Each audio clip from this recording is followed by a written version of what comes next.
one's lawn, or and I assume domestic use is at the same level as it was for agricultural use. Was that correct? Well, what the irrigation districts provide water only for outdoor irrigation, and what they're finding is that when they were irrigating primarily pasture, because there are a lot of dairies out there. So the shift has been away from pasture and over to lawns. So that change in water use is about the same amount gets diverted for irrigation purposes, even though the change in use has gone from pasture over to lawns. Well, my question then, is that water that we're speaking about for residential use metered in this water district? What I'm talking about here is this is water that people purchase individually from the districts or the companies. So do you have a water meter? It is not metered at that level, but what is metered are the diversions from the river.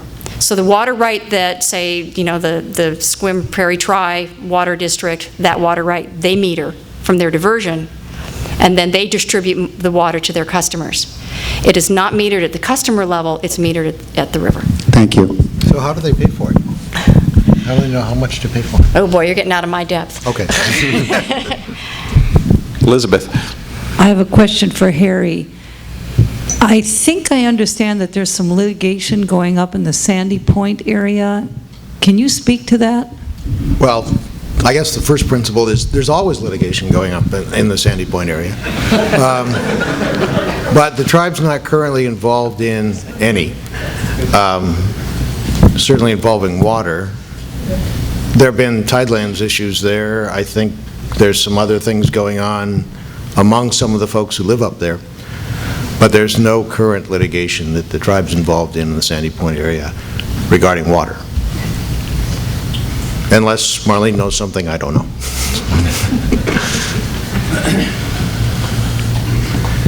Another question? Ready? Okay. Regarding the Dungeness area, could you go into a little more detail on how the bank worked? Yes. The one important piece I wasn't able to spend a lot of time on is that the irrigation districts and companies have, through the piping projects, have saved quite a bit of water. And so there was a mediated process between the Water Users Association and Ecology that reappraised what their actual level of water use. So we have issued superseding certificates. They now have new water rights certificates that are smaller, lower levels than the original certificates that were adjudicated in 1924.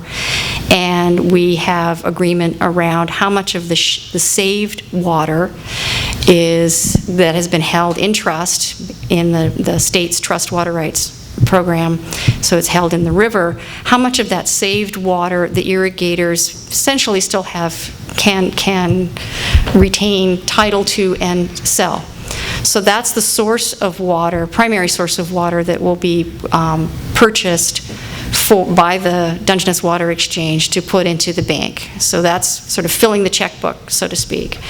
And then individual property owners can approach the exchange, and they've, as a community, arrived. They wanted a very simple system, so there are 3 standard packages of water purchase for indoor use only, which is $1,000. Indoor use plus a small area of irrigation, outside watering, about 36 by 36, and that's $2,000. And then a $3,000 package that's indoor use plus up to about 75 by 75 square feet of outdoor water use. And if I'm wrong, Amanda Cronin from the Water Trust back there is the one who really knows all the details. The water exchange, while it can make this bulk purchase of water from the Dungeness River, because we know all of the groundwater and surface water interrelationships affect all of those small streams, then has to manage the revenue that they get to make sure that there are mitigation projects that put water in all the small streams. So while the bulk supply of the water to offset new uses is in the Dungeness, we need to offset the impacts to all of the smaller creeks as well, McDonald, Seaburg, Castleberry, Metroati, and so on. So they're going to have an ongoing job of sort of buying and selling to meet demand and making sure water is moved around so that it's actually offsetting the impacts where they occur. So they're going to be tracking where building permits are, and we have a metering provision in the rule, so new uses will have to meter, so we make sure that the new use is actually offset by the water in the bank. Does that help you? I think we have time for one more question. Mr. Watts.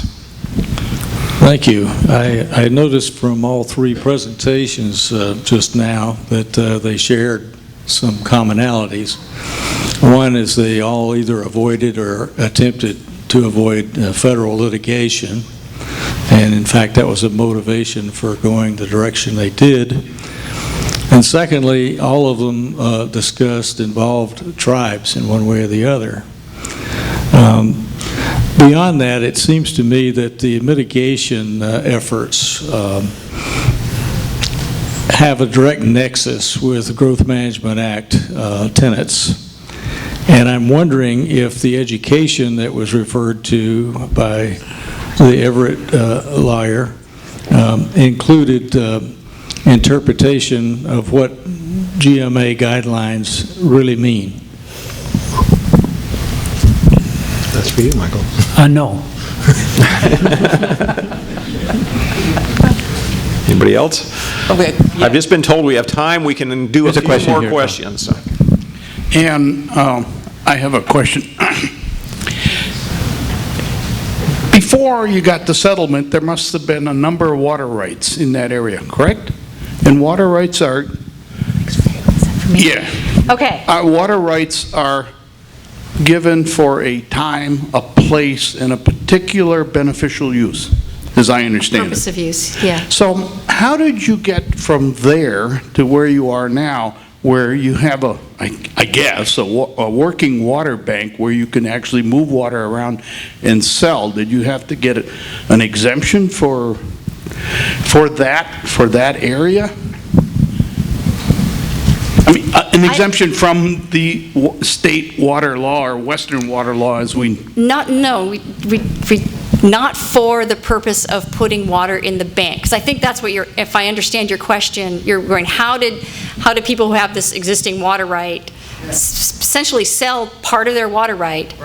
They can do that through the state's trust water right program. That water can go into the state trust program. The water rights that are managed, or the water that is managed for mitigation purposes by the bank, is not owned or held by the bank. It's in the state's trust program, and it's put there.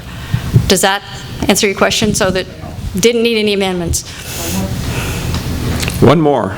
Ms. Dawson. Okay, I talked to Mike beforehand how you can have a reservation that's completely fee simple land. My question is, will the federal government ever appropriate federal monies for a water settlement on those kinds of reservations? If a tribe has got and Skip, I'll defer to you after I just give my initial thinking on this.